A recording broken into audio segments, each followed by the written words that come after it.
2 Corinthians 4:7-10. But we have this treasure in earthen vessel, that the excellency of the power of God may be, that the excellency of the power may be of God and not of us. Ngunit taglay namin ang kayamanang ito sa mga sisidlang lupa, upang ang dakilang kalakhan ng kapangyarihan ay maging mula sa Diyos at huwag mula sa aming sarili.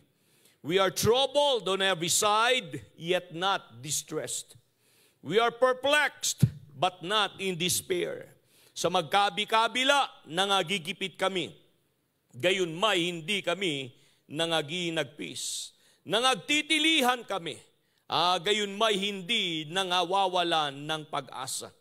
Persecuted, but not forsaken. Cast down, but not destroyed. Pinag-uusig, gayon may hindi pinapabayaan. Inilulugmok, gayon may hindi nangasisira. Always bearing about in the body the dying of the Lord Jesus, that the life also of Jesus might be made manifest in our body. Laging saan may tinataglay sa katawan ng kamatayan ni Jesus, upang ang buhay ni Jesus ay mahayag naman sa aming katawan. Pagpalain ng Diyos ang kanyang mga salita. Ang ganda ng awitin ng ating choir sa huling bahagi ng awitin nila, mga kapatid. And it seems that, amen, that song that they sang was in line with this, amen, wordings of this text, amen, verses of Scripture that we just read. Dahil dito ang sabi nga ni Pablo na, amen, magkabi-kabila. Alam nyo, ang unawa rito halos hindi magkanda ugaga, sabi nga nila sa Tagalog. Ang naging karanasan ni Apostol Pablo sa buhay na ito, hindi magkanda ugaga, ibig sabihin yan, halos hindi matapos-tapos, hindi talaga, parang walang katapusan. Sabi natin lahat, walang katapusan. O kaya naman, mistulang, pag dumating ito ay ang conclusion mo, this is it. Amen. Pag dumating ang trouble, pag dumating ang distress, pag dumating ang perplexity, pag dumating ang despair, pag dumating ang discouragement, mistulang sinasabi mo sa sarili mo na this is the end. But the song says, God is not finished yet. Hallelujah, palakpak sa Panginoon. Are you like Paul? Ikaw ba'y katulad ni Pablo sa mga talatang ito? Sino? Dito pa lang, bago ko sabihin yung title ng mensahe, dito pa lang sa mga talatang nabasa natin, sino sa atin ngayon ang naririto na nakaka-relate sa sinasabi dito ni Apostol Pablo? Taas ang kamay. Na mistulang, there are times that you are troubled on every side. There are times that you are distressed. Amen. There are times that you are perplexed and you are in despair. Taas ang kamay. Oh, hallelujah, maaring kung hindi man ngayon, naranasan mo ito kahapon. At kung hindi man kahapon at ngayon, itong magandang balita, bukas makalawa, mararanasan mo rin. But the message for us all this morning is this, in 3 words. Sabihin natin lahat in 3 words. That words are this: never give up. Huwag kang susuko. Sabihin mo sa katabi mo, huwag kang susuko. Ano man ang mangyari, huwag kang susuko. Palakpak sa Panginoon. Sige yung palakpak sa Panginoon, and God bless you all. You may be seated. Sa New Living Translation, ganito ang pagkasabi ng 2 Corinthians 4:7-10. We now have this light shining in our hearts, but we ourselves are like fragile clay jars containing this great treasure. This makes it clear that our great power is from God, not from ourselves. Alam nyo ba na ang kalakasan natin ay hindi sa ating sarili lang, kundi ang kalakasan natin ay sa Panginoon. Palakpakan natin ang ating Panginoon. Oh yes, for your information, yes, meron tayong lakas na sinasabi. Meron tayong inner strength. Meron tayong mga masasabing prinsipyo na nagiging kalasag natin.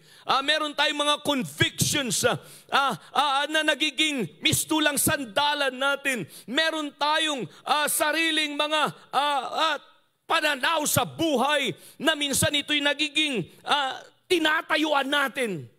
Pero ang lahat ng ito, pag dumating yung panahon, may mga pagkakataon na ito ay biglang gumuguho. Amen. Saan mo ngayon hahanapin ang kalakasan mo? Pag gumuho na ang lahat ng ito, bilang mga anak ng Diyos, unawa natin ito na ang ating kalakasan, our power is from God. At ang sabi rito ni Pablo, not from ourselves. Ang lahat ay magsabing, not from ourselves. Hindi sa sarili natin. Amen. Kaya nga palagi nating binabanggit na ipapahayag, sinasabi nating madalas, yung mga pananalita ni Apostol Pablo, dahil nakaka-relate tayo sa mga pananalita niya, nung sinabi niyang, I am what I am, by the grace of God, I am what I am. So that is what Paul telling us here. And then if we will read on in verse 8, ang sabi niya, we are pressed, from the New Living Translation ito, we are pressed on every side by troubles. Na tayo bisulang pinipit-pit, kinocompressed, amen, ng mga pagsusubok, mga problema, but we are not crushed. Ang ganda, no? We are perplexed, but not driven to despair. We are hunted down, but never abandoned by God. Nasubukan nyo na bang ikaw ay mistulang wanted, hunted down? Siguro wala namang mga wanted dito, dead or alive. Pinaghahanap ba kayo ng may kapangyarihan? Sumuko na kayo. Wanted ka ba sa batas? Sumuko ka na habang may Dahil may mga pagkakataon, di ba, pag may pinaghahanap na kriminal, at lalo na kung ito ay heinous crime, ang kanyang ginawang krimen, nilalagyan kaya ng putong sa ulo yung mga taong yan. Para hindi lang ang mga nasa may kapangyarihan ang pwedeng magsuplong sa kanya, kundi lahat ng tao na makakakilala sa kanya ay pwede lang ituro na nandun siya dahil may patong siya sa ulo. So that person is being hunted down. So alam nyo, maaaring hindi ganun ang buhay natin, pero may mga pagkakataon na ganun ang ating pakiramdam. We are being hunted down. Tayo po ay pinaghahanap. Tayo po ay mistulang wanted. Wanted ka dahil may utang na hindi mo pa binayaran. Kaya magbayad ka na. Kaya minsan may feeling tayo, di ba? Na kahit yung tao hindi naman naniningil, pero pag gumiti, feeling mo, yung ngiti niya, magbayad ka na. Di ba? May mga ganon. You are hunted down. Dahil siyempre hindi mo pa sinettle yung account mo eh. Kaya lahat ng kilos ng mga tao sa paligid, feeling mo, naniningil. At hindi lang yun, kundi maging sa kahapon natin, we are being hunted down by our past. May mga tao na hanggang ngayon na hindi nila kayang patawarin yung kanilang mga sarili. Because they are being spiritually hunted down by their past. Alam nyo, ang Diyos hanggang ngayon ay mabuti. Yan ay understatement kako, mga kapatid. Dahil higit pa sa magiging mabuti ang Diyos sa atin, siya po'y tapat, siya'y dakila, hallelujah. Siya'y Diyos na hanggang ngayon ay hindi nagbabago. At ang turing niya sa atin ay hindi estranghero. Yes, noon tayo estranghero, pero magmula nung tayo tumanggap sa Kanya bilang Panginoon at tagapagligtas natin, ang turing na ng Panginoon sa atin ay mga anak, kapamilya. Palakpakan natin ang ating Panginoon. Kaya sa mga panahon na misto lang ang pakiramdam mo, you are being hunted down by your past. Amen. Remember this, that you are forgiven. Sabihin mo, I'm forgiven. Oh, hallelujah. Palakpak sa Panginoon.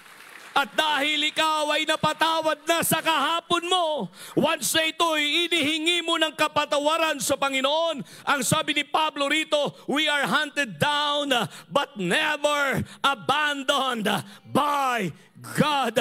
Maraming beses na aking binabanggit sa ating mga kapatid. Yes, ang motto ng Diyos sa atin bilang kanyang mga anak ay ito, simple lang. Amen. Walang iwanan. Yan kayang motto ng Diyos sa atin. Amen. I will never leave you, nor to forsake you. Lo, I am with you always, even to the end of the world. Anak ng Diyos, hallelujah. Kung minsan ang pakiramdam mo, iniwan ka na, pinag-iwanan ka na ng Panginoon, hindi totoo yan. May mga pagkakataon, yes, hindi natin siya maramdaman, pero nandyan lang siya, hallelujah. May mga pagkakataon, hindi natin maaninag na kumikilos siya, pero ang magandang balita, gumagawa siya. Come on, somebody, hallelujah. We are not abandoned by God. At ito sabi ni Pablo, we got knocked down. Nasubukan nyo na bang na-knockdown?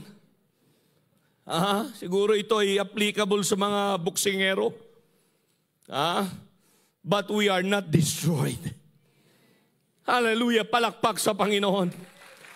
Now, alam nyo mga kapatid, may katuruan kaya na ito ay hindi naman Biblia, kundi mistulang unawa ng ilang mga Kristiyanong naturingan na pag ikaw ay Kristiyano na, sabi nga nila, wala ng problema. Meron ka ba bang ganung ideology? Meron ka ba bang ganung orientation? Meron ka ba bang ganung pakiramdam? Meron ka ba bang ganung unawa sa pagiging Kristiyano mo? Sinong may ganyang unawa hanggang ngayon na pag naging Kristiyano ka na, wala ng problema? Taas ang kamay. Dahil alam natin ang totoo, hindi tayo nawala ng problema magmula nung tayo naging Kristiyano. Tumingin ba kayo sa salamin kaninang umaga? Problema yon. Yung nakita nyo. Hello?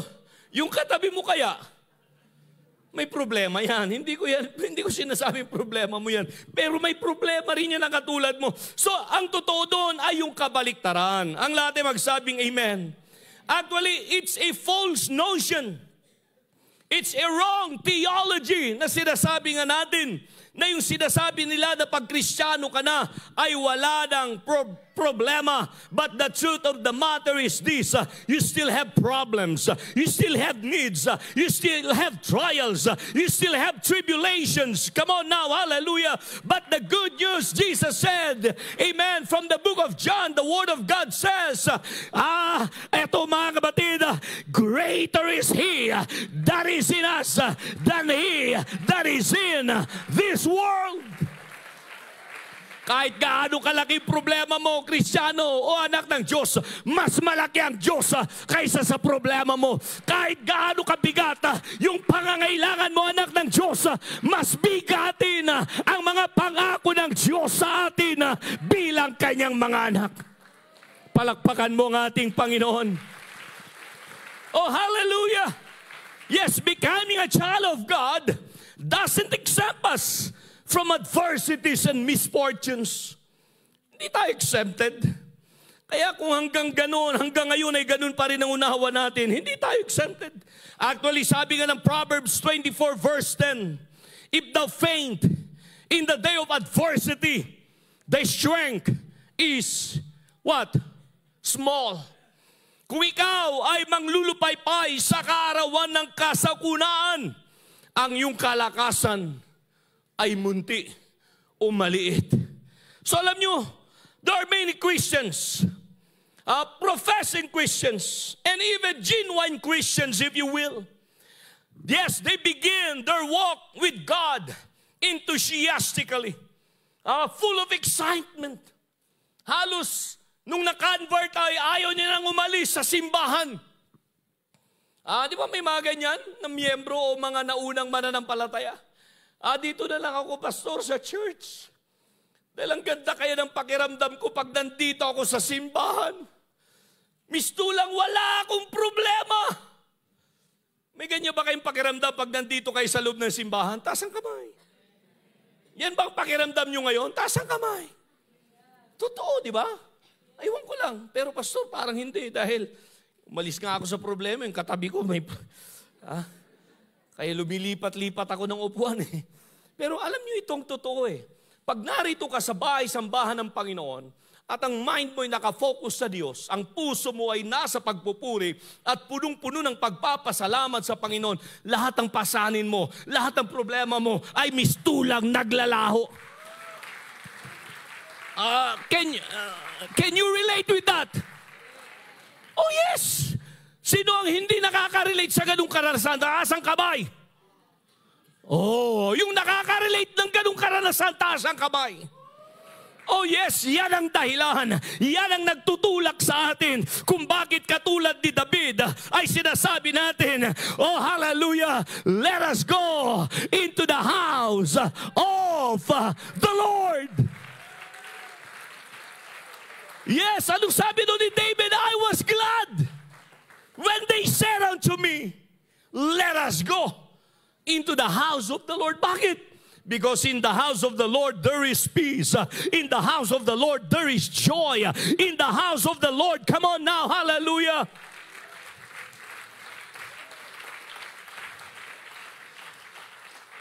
Kaya ang dahilan na nandito tayo eh. Tapos mamimiss mo pa yung isang linggo at sasabihin mo, okay lang, isang linggo lang naman na hindi ako magsimba. Siguro naman ay, langit pa rin ako bukas makalawa. No? May narinig ako na mensahe, nasabi ng isang mga ngaral, tayo mga magulang, talagang napaka-religyoso natin na sinasabi sa ating mga anak, huwag kang mag-absent anak sa paaralan. Parang awa mo na. Pati magkating classes, huwag anak, parang awa mo na. Para malayong mararating mo, para bukas makalawa magiging professional ka anak, huwag na huwag mong gagawin yan. Sino mga magulang ang ganyan? Pero pag araw ng linggo anak, matulog ka lang. Dahil kailangan mong magpahinga. Dahil ang bukas ay pasukan uli, Lunes na. Sinong ganyang magulang? Ayaw nating magtaas ng kamay. Dahil sa totoo lang, aminin. Pinipilit nating bumangon dahil lang sa pag-aaral. Hindi natin tinatanggal yan sa equation. Pinipilit nating bumangon ng maaga para lang sa trabaho, para pumasok sa kung saan-saan yung ating mga extracurricular activities from Monday to Saturday. Pero pag-araw ng linggo, naggimas lakit iti maturugay. Inmulagak ko di matak, Brother Bonnie, nasipnget pa yala sa isain. Akit kay mimasan pa ilang titurog. Di kitin, apay nga ta. Apay nga ta. Sinong na? Pastor, nangyayari? Yes, nangyayari rin sa akin yan eh. Parang ayaw kong bumangon para magsimba pag-araw ng linggo eh. Kaya lang, ako yung mga ngaral eh.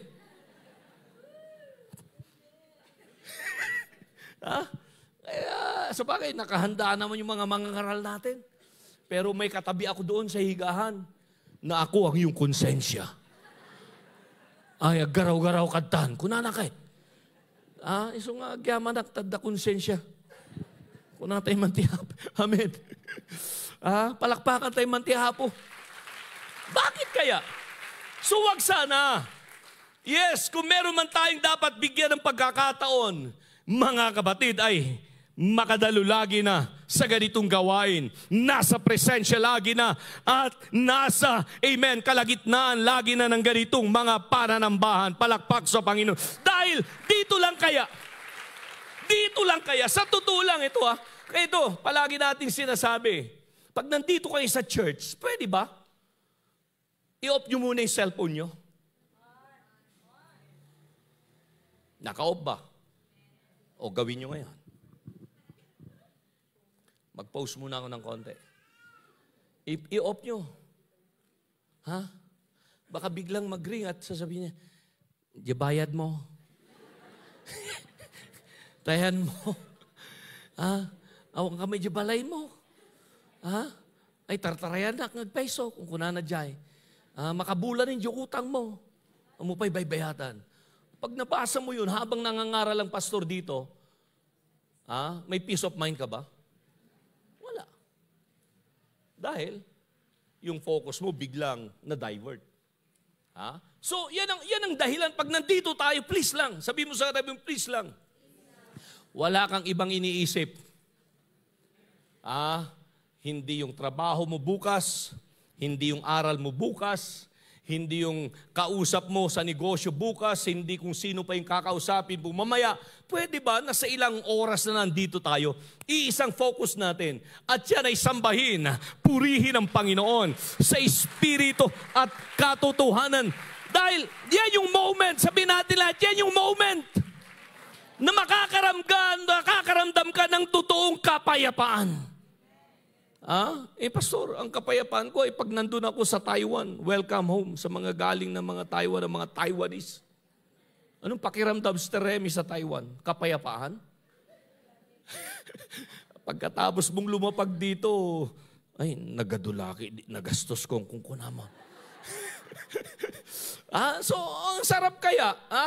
Okay lang sa amin, libre, mga kapatid. Yun ang kapayapaan. Hallelujah. Pero may gastos pa rin kami.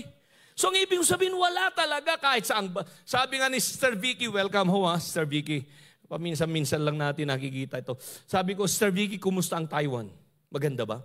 Sabi niya, Pastor, maganda pa rin ang New Zealand. Bira mo. Akala kong sasabihin niya, maganda pa rin ang Baguio. New Zealander na talaga ito. Oh yes, dahil wala talaga Sa mundong ito, huwag kang mag-isip, hindi natin tinatanggal. Pwede kang mangibang lugar, pwede ka pang mangibang bansa, pwede ka pang mag-migrate kung saang lugar at saang bansa na gusto mo, as long as nasa kalooban ka ng Panginoon. Pero itong pwede kong sabihin sa inyo, kahit saan kang pumunta sa lupalop ng mundo na ating ginagalawan, there's no such thing as peace in this world. There's no such thing, mga kabalis, perfect situation in this world.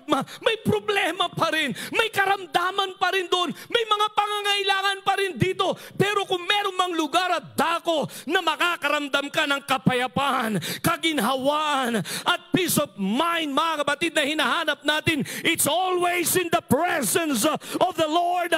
If your mind is set, hallelujah, if your mind is focused, if your mind is completely, amen, in the Lord. Palakpak sa Panginoon.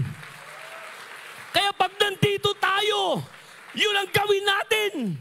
Mamaya na yung problema, mamaya na yung utang, mamaya na yung sakit, mamaya na ang lahat ng ito. Isipin mo, ang Diyos ay mabuti, tapat ang Panginoon, purihin mo siya, sambahin mo siya, pasalamatan mo siya.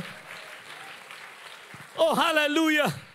Kaya nga may mga Kristiyano, sabi ko nga, they begin their walk with God enthusiastically, but as the pressure mounts up and the battle gets tough and the going gets rough, they lose heart. They easily give up the fight and abandon the race. Pwede ko bang sabihin sa tanghaling ito, without battles, there are no heroes. Without war, there are no victors. Without struggles, there are no conquerors. Hallelujah. Kaya nga meron pong pinag-aralan at lumabas sa pag-aaral na sinasabi nilang na ito yung adversity principle. And in this study na ginawa po nila, human beings who have survived, sabi nga sa pag-aaral na ito, who have survived hard times are tougher, more resilient, and more compassionate than those who have never faced difficulty or pain. Kaya minsan, ipinapahintulot pala ng Diyos. Katulad kay Pablo, naranasan niya, he was being pressed down, but not crushed.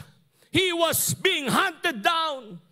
Amen. He was perplexed one time. Pero ang lahat ng ito, yung sinasabi ni Pablo, all things work together for good. Palakpak sa Panginoon. Romans chapter 8, Verse 28, pakilagay nga sa ating screen. Hallelujah, remember that verse of Scripture. Pag dumating ang pressing down, pag dumating ang karanasan that it seems that you are being hunted down, anong sabi rito ni Paul? And we know, sabihin natin yun, we know. Do you have the knowledge? Do you have the knowing? Kaya mahalaga bilang mga anak, kaya nga habang nandito tayo, habang sa mga pagdalo natin sa mga i-absorb natin ang salita ng Diyos.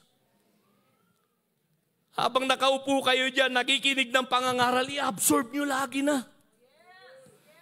Pag Wednesday Bible study, kahit online, na pwede naman kayo mag-in-person, pumunta kayo rito. Kung hindi kayo makarating online, i-absorb nyo ang mga pagtuturo, salita ng Diyos.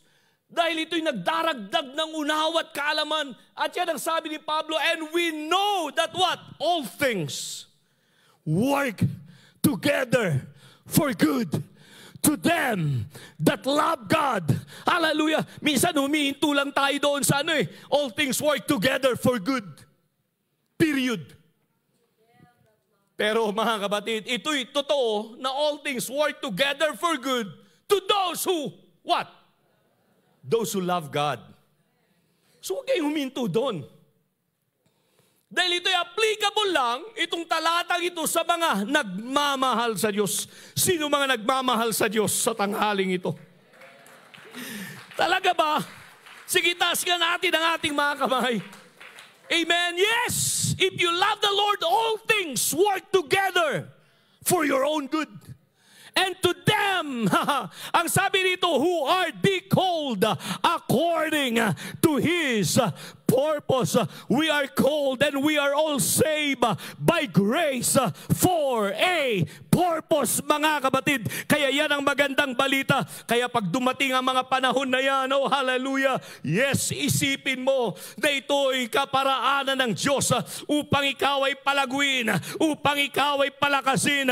Yan ang mga adversity ng buhay. Ito'y nagpapatibay, ito'y nagpapalago, ito'y nagpapalakas. Balikan ninyo yung mga nasabi natin ng maraming pagkakataon. Paano mo may papatotoo, Brother Isaac, na ang Diyos ay nagpapagaling kung hanggang ngayon ay si Jackie nasa banig ng karamdaman? Jackie? Mistulang yung case niya, mga kapatid, ay kakaiba. Hindi pa nangyaring kaso dito sa Baguio. Hindi yan yung MPAX, ha? MPAX ba yun? Ha? NMAX? Dami kasing Max eh. Ha?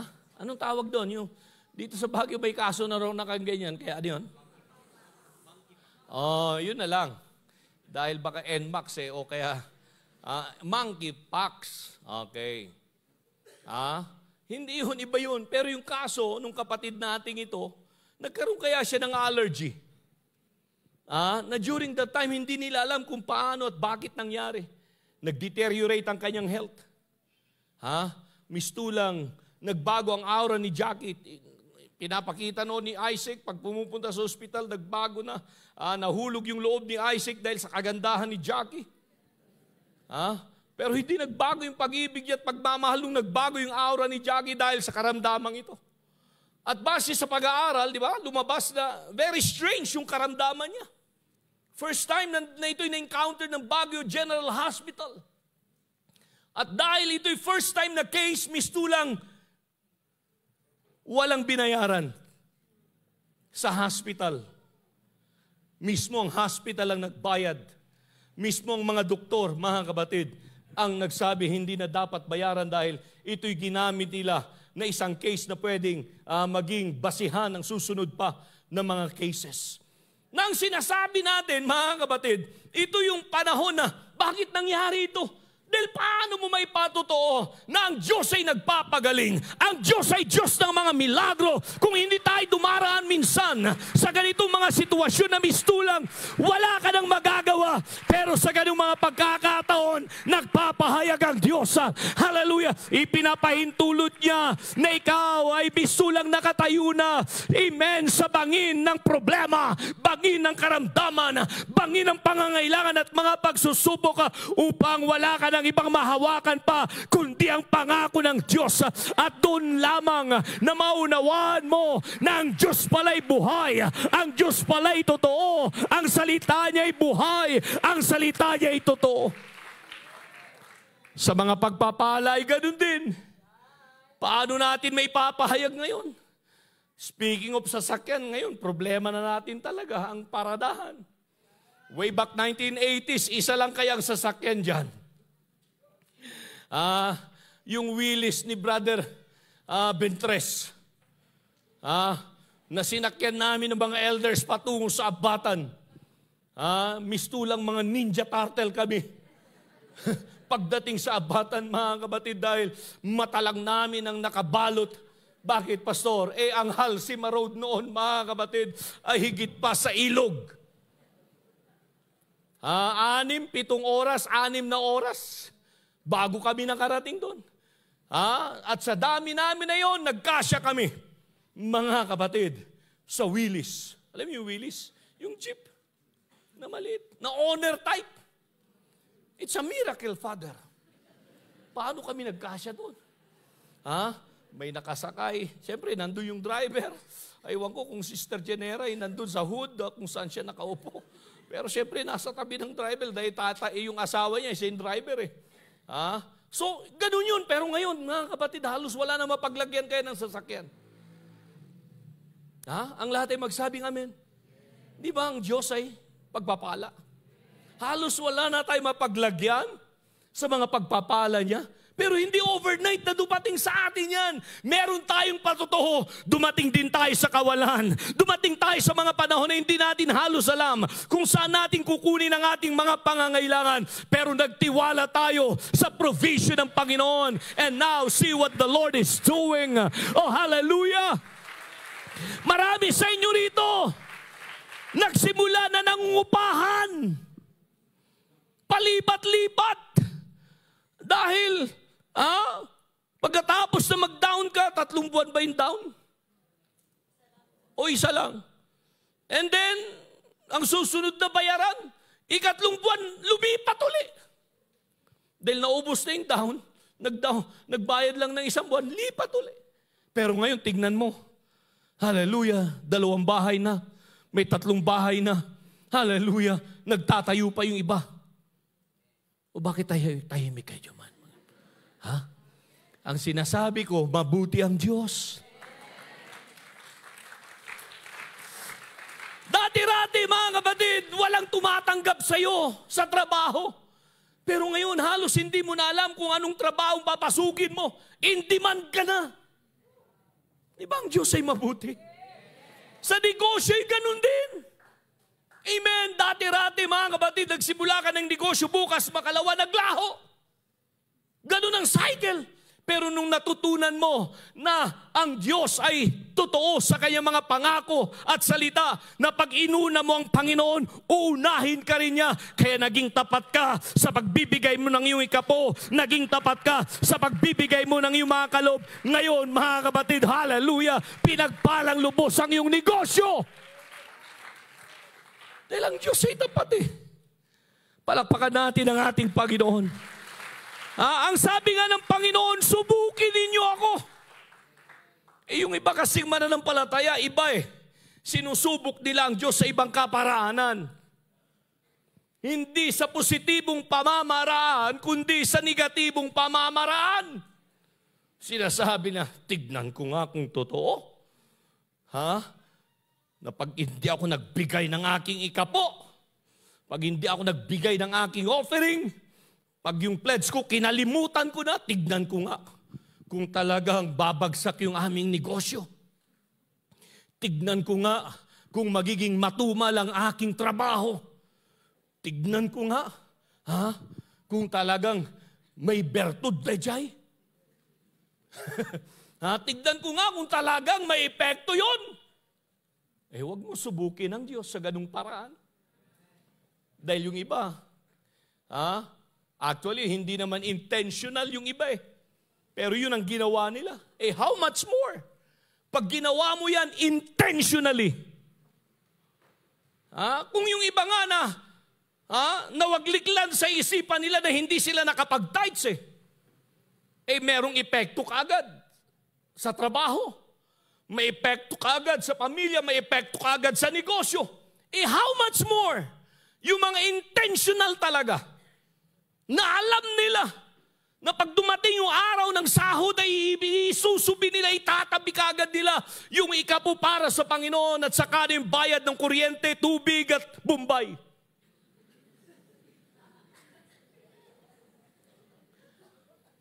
Kasi minsan ganun tayo, di ba? Pag kumita na, iniisip natin, tubig muna, ilaw muna, matrikula muna, bigas muna, krudo muna, yung buwanan sa sasakyan muna, and then, may nakalimutan, yung Bombay, and then maliban sa Bombay, may Muslim, and then may incheck. Ang dami kaya. Tapos ang natira na lang, kapiranggot, ito na, dito ko kukunan ng tithes. Dito ko kukuha ng aking kaloob sa Panginoon. Mali po yun. Sabihin mo sa katabi mo, mali yan. Hindi yun ang tamang paraan ng pagbibigay ng ikapo. Yung tinanggap mo, bago mo yan ay pagpaparti-partihin, bago mo yan i-divide sa lahat ng gastusin at pangangailangan, itabi mo muna yung ikapo para sa Panginoon. The 10% of your income, the 10%, amen, ang tinanggap mo, plus yung offering mo, pag naitabi mo na yon, and then yung natitirang 80% or 85%, dahil kung 10% yung para sa Panginoon, plus yung offering mo, ito kasi minsan ang akala natin, pag nagbigay na tayo ng 10%, meron na tayong binigay sa Panginoon. Pastor, ano bang mensahe mo talaga? Never give up. Nandiyan ba kayo? Ako nandito lang mga. That's part of the message. Na-miss nyo ba ako? Magsabi naman kayo para babalik pa ako. At tatanggapin ko pa yung imbitasyon nyo sa susunod na linggo. Sabi, eto Sister Vicky pala, nagbabantay ito. Akala ko New Zealander na ito siyang unang nakita ko kasi sa likod, tinabihan ko, kinumusta ako. Kumusta, sister? Sabi niya, pastor, mayat tadadtoy ka. Kunak na isuna tidadtoy. Siya gayam tidadtoy. Anya na itang imbagang ko. Akit mabilbilang met nga dadtoy ka. Kung kuna na, ay bilbilangan naggayam da itoy. Kung kunak mata. Pero yan, dati nating LM President kaya yan ng Calvary. Palakpakan nga natin, Sister Vicky, para hindi tayo makalimutan. Pagbalik mo sa New Zealand, alam na this. So ito, alam niyo mga kapatid, yun ang dapat. Dahil hindi yung nagbigay ka ng ikapo, iniisip mo, nandun na yung offering ko. Hindi po offering yung tithes. Yung tithes na yan, it is talagang designated na yan ay share ng Panginoon. Kaya ang tawag doon sa Bible, it is your tithes. It is holy, sabi sa Leviticus, unto the Lord. Kaya pag binawasan mo yun, hindi mo ibinigay yun, sabi nga ng Diyos sa kanyang salita doon sa Malachi, chapter 3, ninanakawan mo ang Diyos. Ang bigat kaya ng hatol ng Diyos pag hindi mo binigay yun. Grabe yung pananalita. Hindi yung pananalita ng mga ngaral. Ang Diyos ang nagsalita kaya nun. Na pag yun ay hindi mo ibinigay, etong diretsahang salita, magnanakaw ka. Ang sakit kaya. Aywan ko kung tumitibo yan sa puso nyo hanggang ngayon. Ramdam ba natin yung kirot? Hindi ko ramdam, Pastor. Bakit? Nagbibigay kasi ako Ayan. Palakpak sa Panginoon. Ah? Oh, hindi mo ramdam yung sakit ng salita na yon kung nagbibigay ka ng totoo. Pero pag hindi ka nagbibigay, hindi lang kurot yun, ano? Magkabilang sampal kaya yan. Ang bigat ng hatol ng Diyos eh. Pinagnanakawan niyo ako, sabi ng Panginoon. Pag hindi mo yan ibinigay sa Kanya. Kaya para hindi tayo maturingang magnanakaw sa harapan ng Panginoon, alam niyo lang dapat yung gawin. Hindi niyo pinagnanakawan ng simbahan. Hindi natin pinagnanakawan ng pastor. Hindi yan sa pastor, hindi sa simbahan yan. Ginagamit natin sa pangkalahatan yan. Nagawa. Kaya nga yung ating mga pagbibigay na yan, sa totoo lang, sumahin ninyo. Magkano lang ba yung mga pledges natin? Para makabili tayo ng property sa Bangged at makapagtayo tayo ng simbahan, mga kapatid, sa Nagilian, at hindi doon magtatapos yan. May mga nakahanay na proyekto na ating patuloy na tutustusan at gagastusan. So sumahin ninyo. Yung mga pagbibigay natin, saan natin kinukuha lahat yan? Hindi lang sa pledges natin, kulang kaya yan. Doon natin kinukuha sa kabuang pagbibigay natin ng ikapo at kaloob sa gawain ng Panginoon. Palakpak sa Panginoon. Oh yes! Kaya yun, pag nagbigay ka ng ikapo mo, hindi ka pa nagbigay talaga ng love offering mo. Iba yung love offering mula sa puso. Kaya ang tawag doon, love offering. Yung pagpapahayag mo ng pag-ibig mo sa Panginoon. Kaya di ba dapat lang doon na i-express, doon mo na ipapahayag. Kaya nagbigay ka halimbawa 100 ang tinanggap mo, 10 piso ang tithes mo. Magkano ang offering mo? Piso. Yung piso na yan, yun ang pagpapahayag mo ng pag-ibig mo sa Diyos. Piso-piso lang. Pastor, hindi naman tumitingin ng Diyos sa halaga. Okay yan, totoo yan. Pero ang unawa doon ay ganito. Hindi mo yata lubusang na ipapahayag yung totoo mong pag-ibig sa Panginoon. Dahil speaking of pag-ibig, nasa buwan kaya tayo ngayon ng pag-ibig? Mga tatay, may chocolate na ba kayo nabili? Ano yung bibili mong chocolate, Brother Clint? Ay, mayat daytan, dynamite.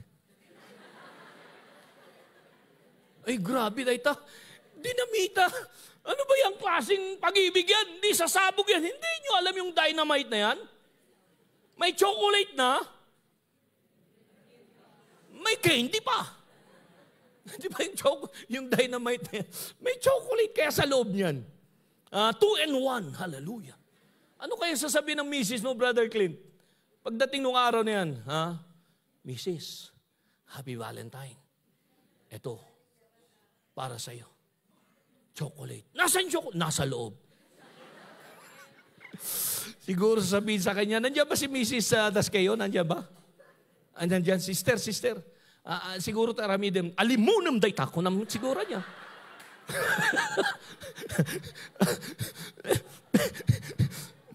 Pero hindi gagawin ni Clint yun. Kahit gaano kahirap ang buhay, hahalughugin niya ang slaughterhouse. Sa slaughterhouse ba binibili chocolate? Ang mahalugog mo doon, Brad, papaitan. Kilawin. Awan din. Halugugin mong SM talaga. Pag susumikapan mo, bibili ka ng Toblerone. Hallelujah. Ano pa yung mga masasarap yan? Puchero. Ano ba? Ay, tanghali na talaga. Iba'y nasa isip ko na, hindi na chocolate, mga kapatid. May sabaw na pala yun. Puchero, di ba yung may sabaw? Tomato sauce, hallelujah. O kaya sasabihin ni Mrs., adula amin ti bagbagam nangagyon, kas kanulaan ti kasapulan kakabsat. Nangingi na kadidayjay. Chocolate na lang, hallelujah. Palakpakan natin ang ating Panginoon. O kaya naman magbibigay ka ng bulaklak bukas makalawa. Mrs., Happy Valentine's. Etong bulaklak sa'yo. Kunamit ni Ben Kinikwa, ni Reggie. Tena. Data? Agbibuya?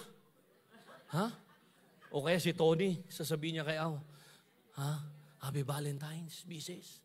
Ito yung bulaklak para sa'yo. Tapos, nakakorona. Ano kaya sasabihin ni Al kay Tony? Gusto mo nang paglamayan? Kailangan yung bulaklak na yan. Talagang, wow! Yung may lalagay naman doon sa pinaka-silid nila na ma-appreciate niya. So, ang ibig mong sabihin, ibibigay mo talaga yung pinaka-best. Ganun din sa Panginoon. Yung kaya mong ibigay na pinaka-best, yun ang hinahanap ng Diyos. Hindi lang yan sa pananalapi. Hindi lang yan sa love offering. Na best na offering yung dapat na ibigay mo sa Panginoon. Hindi yung pa 20-20. Hindi yung pa piso-piso lang. O yung conclusion mo, nagbigay na ako ng tithe, so okay na yun, nandun na yung offering. No, mga kapatid, ibigay mo yung pinaka-best mo. Dahil hindi ka mawawalan. Subok na ang Diyos sa ating katapatan. Pag tayo po'y nagbigay ng totoo, subok ang Diyos sa kanyang katapatan. Subok ang Diyos sa kanyang salita. Diba doon natin ma-appreciate, the more we give, the more blessings we receive. Palakpakan natin ang ating Panginoon. Sige, yung palakpak sa Panginoon. I could go on and on and on. But you know what? One of the most subtle enemy in the Christian life is to quit. Shall we say to quit? The tendency to give up the fight. Wala na tayong fighting spirit. Kung may fighting, wala ng spirit. Kung may spirit, wala ng fighting. Pero mga kapatid, alam nyo, yun ang pinakamadali kaya minsan na gawin.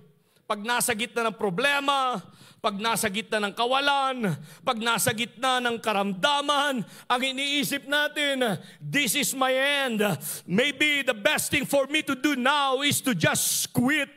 Amen, to give up. But I said, amen, I will say it again, mga kapatid, never give up. Hallelujah. Huwag kang susuko. Sabihin mo sa iyong katabi, huwag kang susuko. Sabihin mo sa sarili mo, huwag kang susuko. O palakpakan natin ang ating Panginoong Diyos. Kaya nga sa Living Bible, ang sabi ni Paul sa ating teksto, but this precious treasure, this light power that now shine within us is held in a perishable container that is in our weak bodies. Everyone can see that the glorious power within must be from God and not our own. And then ang sabi nga, we are pressed on every side by troubles, but not crushed and broken. We are perplexed because we don't know why things happen as they do, but we don't give up. Hallelujah. We are hunted down, but God never abandons us. We got knocked down, but we get up again and keep going. Palakpak sa Panginoon. Huwag kang susuko. Ang konteksto ng mga talatang ito bago tayo magtapos na pinag-aaralan natin ngayon, ay ma-appreciate lang natin yung mga pananalita doon ni Pablo. If you will turn your Bible in 2 Corinthians chapter number 11. Before we close this, verses 22, mga kabatid, to 29. Dito ang sabi ni Pablo ay ganito, are they Hebrews? Who am I? Are they Israelites? Who am I? Are they the seed of Abraham? So am I. Rather, are they Hebrews? So am I. Are they Israelites? So am I. Are they the seed of Abraham? So am I. Sila bagay mga Hebrew? Ako man. Ay Hebrew din. Sila ba'y mga Israelita? Ako din. Israelita rin. Sila bagay mga binhi, ulahi ni Abraham? Ang sabi ni Pablo, ako rin. Lahi din naman ako at binhi ni Abraham. Ang tinutukoy niya rito, ang kausap niya ay mga tao sa Korinto. Na ito yung mga miyembro doon sa Korinto ang sinulatan dito ni Pablo. And then in verse 23, ang sabi niya, are they ministers of Christ? I speak as a fool. I am more. Sila bagay mga ministro ni Kristo. Ako'y nangungusap na waring nasisira ang bait. Ang sabi ni Pablo, lalo na ako. And then anong sabi niya? In labors more abundant. Dito na. Sundan ninyo. Pakinggan ninyo ito. Ito yung konteksto talaga ng 2 Corinthians chapter 4, 7 to 10 na binasa natin. Para maunawaan natin bakit sinabi ni Pablo doon na he was being pressed down, he was hunted down, he was knocked down, and everything. At dahil itong sabi ni Pablo rito, sa pagpapagal, ako'y lubhang sagana. Wow! Grabe!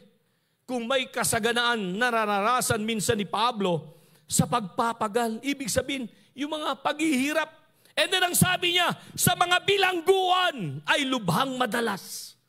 Laman ng bilangguan si Pablo, hindi dahil sa masamang gawa, kundi dahil sa pangangaral niya, dahil sa paglilingkod niya sa Panginoon. And then ang sabi niya, sa mga palo, ibig sabihin yung mga hagupit, ay walang bilang. Sa mga ikamamatay ay malimit. Palaging nasa bingit ng kamatayan.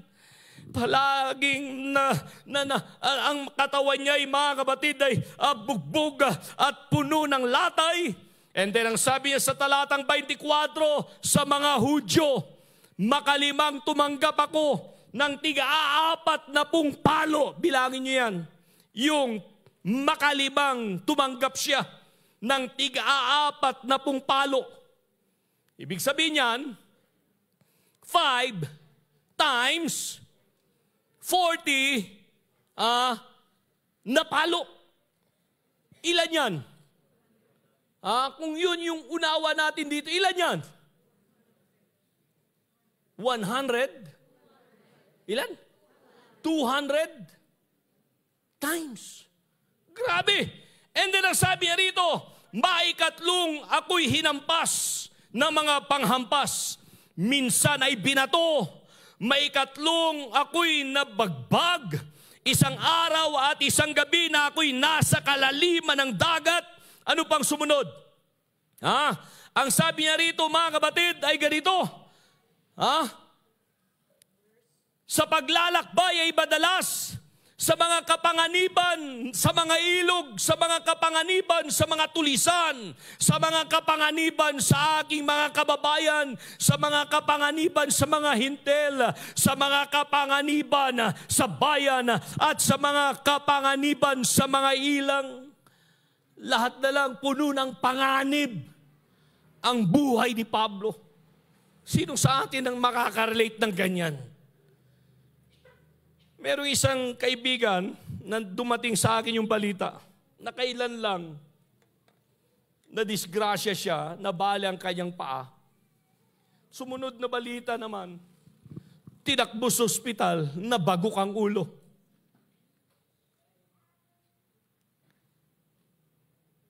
Kaya sabi ko, grabe, mukhang yung taong yan ay accident prone. Pag sinabing accident prone, sa atin, ang ginagamit natin yan, pag merong nakaangka sa sasakyan mo na may balat,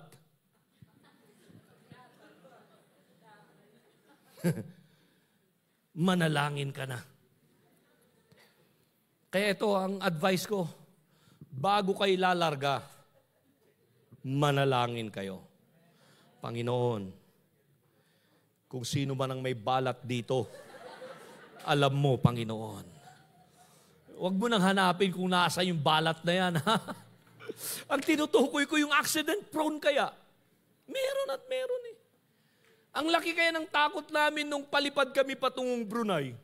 Dahil sunod-sunod ang pagbagsak ng eroplano. Nabalitaan niyo yan? Hindi naman kayo siguro dadalawin ng ganung pangamba kung ang sinasakyan nyo'y kuliglig. Dahil hindi naman babagsak yun. Pero pag eroplano, Brother Ramon, gigising ka talaga. Dahil mananalangin ka kaya, Brad. Bago lilipad yung eroplano. Lord, hawakan mo ang pakpak. Panginoon, isugo mo ang iyong mga anghel na hawakan ng kamay ng mga piloto. Kaya mga piloto hindi makagalaw kaya. Grabe. Lalo na kung Sister Remy pang manalangin. Diyos sa manakabalin ay wanam salwadam. Anya pa'y tilukano tayo no daduma. Waknitam! Nag-uunag lagi din. Apay ang kading makaawat ti Apo, tinarabaw nga Ilocano.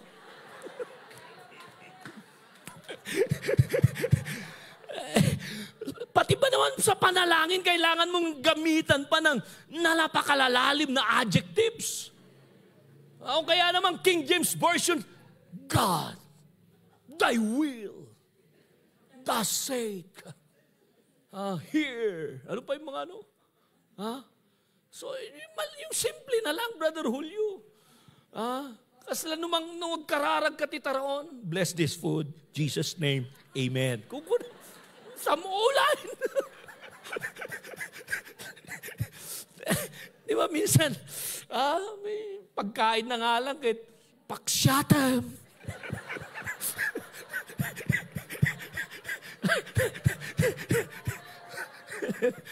Ay, Apo, nagdangdangag na dyan, nagluto. Ay, apay. Adda sa iro na na chay. Pati paksyatem pa ay Apo. Dalusam kung kunam. Kadni, inarasaw ko may tibagas. Apay nga, dalapay, nadalus mo dyan danom ngayon no sarmi. Apay nga, dalusam. Apaw, ikatam. Dagiti makadadaal. Nga elemento da ito'y nga taraw. Apay, asinmit lang tingkabil ko. Ang ko mga binukbukan ti asido kung kunanan niya. Dagta kayo. Ang katawa kayo mabasita. Never give up nga rod. Palakpakan tayo man ti Apo kakabsat. So dito kaya, si Pablo, ito yung kanyang kwento. Dumaan siya. Kaya ito yung sa binasa natin, ito yung pinakaisa sa mga konteksto And then ang sabi niya, habang lahat tayo tumatayo, sa pagpapagal, sa ano pa, sa pagpupuyat, sa gutom, sa uhaw, ang dami grabe, magkabi-kabila. Pero sabi doon ni Pablo, sa lahat ng ito, I never gave up. Hallelujah, palakpakan natin ang ating Panginoon. Oh yes! Madalas walang pagkain. Madalas giniginaw at walang, maibihis. Dahil ginamit niya dyan yung salitang hubad. Amen. Ang ibig niya sabihin, may mga pagkakataon talaga na itong si Pablo ay dumaan sa napakatinding mga pagsusubok. Kaya sabi ng isang mangangaral, mga kapatid, ay ito. In this life, base sa mga salita ng Diyos, totoo ito. In John 16:33, ang sabi doon ni Kristo, in this world, you shall have tribulations. Walang exempted sa atin. As far as problem, needs, tribulations, name it, is concerned. Everyone has troubles. Some of us have just come through some troubles. May mga ilan sa atin dito, tumatawa tayo, pumapalakpak, sumisigaw ng pagpupuri sa Panginoon. Pero ito minsan kasi ang feeling natin tayo lang kaya yung may problema. Tayo lang kayo may pagsubok, pero hindi mo alam yung katabi mo kaya, baka mas mabigat pa yung problema niya. Baka yung nasa likod mo kaya, mas mabigat pa yung pasanin niya. Baka may mga mas marami pa rito sa atin kaysa sa'yo ang dumaraan at dumaan sa mga pagsusubok. Kaya sabi niyo dito, speaking of troubles, some of us have just come through some troubles. And others are in trouble right now. Ito matindi. Yes, aminin man natin o hindi. May mga ilan sa atin dito na we are experiencing what? Trouble and troubles right now. At kung hindi man na ikaw ay galing sa mga problema, galing sa mga pagsusubok kahapon, o hindi man ikaw yung nandito ngayon na may daladalang problema, daladalang pagsusubok at pangangailangan, you are headed, amen, to some troubles. Dahil ang mundong ito ay mundo ng ganitong storya ng buhay. But again, mga kapatid, hallelujah, this is not a time for us to give up the faith, to give up the fight. Hallelujah. I said, never give up. Never give up. We will never give up, no matter what. You hear me? We will never give up, no matter what. Ito, aminin man natin o hindi, aminin man natin o hindi. There are times na talagang give up na tayo. May mga times, aminin natin, pumapalakpak tayo but our spirit already gave up. May mga times, nagsisimba tayo but our spirit already gave up the fight. Nagsisimba lang tayo para hindi nila sabihin na backslider na tayo. Nagsisimba tayo para hindi nila sabihin na tumalikod ka na sa Panginoon. Pero ang totoo doon, yung isipan mo ay nagsasabing, nandito lang ako, pastor. Dahil nakasanayan ko na nandito. Pero, mistulang, suko na ako. Wala na akong natatanaw na pag-asa. Mistulang, ito yata ang guhit ng buhay ko. Ito yata ang kapalaran ko. But you know what? Again, let me encourage somebody. Don't give up, no matter what. Don't give up, no matter what.